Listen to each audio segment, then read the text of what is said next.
Hi, welcome back to Sunita Naik channel.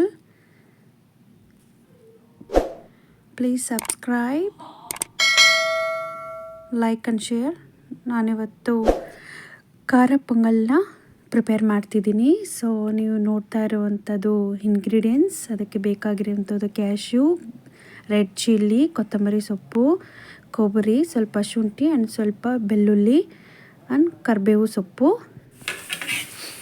So ಇವೆಲ್ಲವನ್ನು ನಾನು ಹುರ್ಕೊತಾ ಇದ್ದೀನಿ. ಒಂದು ಬಾಣಲೆಗೆ ಆಯಿಲ್ ಒನ್ ಟು 2 ಸ್ಪೂನ್ಸ್ ಹಾಕಿ ಇವೆಲ್ಲವನ್ನು ಹುರ್ಕೊತಾ ಇದ್ದೀನಿ. ನೀವು ನೋಡ್ತಿದ್ದೀರಲ್ವ, ಸ್ವಲ್ಪ ಕಲರ್ ಆಗೋ ತನಕ ಹುರ್ಕೋಬೇಕು ಚೆನ್ನಾಗಿ. ದೆನ್ ನಾನು ಸಪ್ರೇಟಾಗಿ ರೈಸ್ ಆ್ಯಂಡ್ ಮೂಂಗ್ ದಾಲ್ ಕುಕ್ಕರ್ಗೆ ಇಟ್ಟಿದ್ದೆ. ಅದು ಒಂದು 2 ವಿಸಿಲ್ ಬರೋ ತನಕ ಇಡಬೇಕು. ನೋಡ್ತಾ ಇದ್ದೀರಲ್ವ, ವಿಸಿಲ್ ಬಂತು. ಆಮೇಲೆ ಓಪನ್ ಮಾಡಿ ನೋಡಿದಾಗ ಈ ಥರ ಆಗಿರುತ್ತೆ. ಸ್ವಲ್ಪ ರೈಸ್ ಕಾಣಿಸ್ತಿರುತ್ತೆ. ಸೊ ಇದಕ್ಕೆ ನಾವು ಹುರ್ಕೊಂಡಿರುವಂತಹ ಇಂಗ್ರೀಡಿಯೆಂಟ್ಸ್ ಇದೆಯಲ್ಲ, ಅದನ್ನು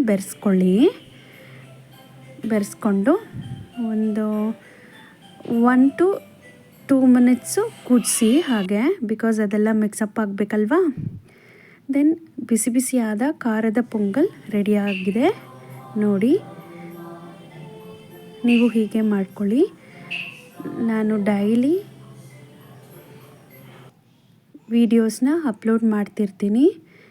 ಸೊ ನನ್ನ ಚಾನಲ್ಗೆ ಬಂದು ಸಬ್ಸ್ಕ್ರೈಬ್ ಮಾಡ್ಕೊಳ್ಳಿ, ಶೇರ್ ಮಾಡಿ. ನಾನು ಹೀಗೆ ಎನ್ಕರೇಜ್ ಮಾಡ್ತೀರಿ. Thank you so much for watching.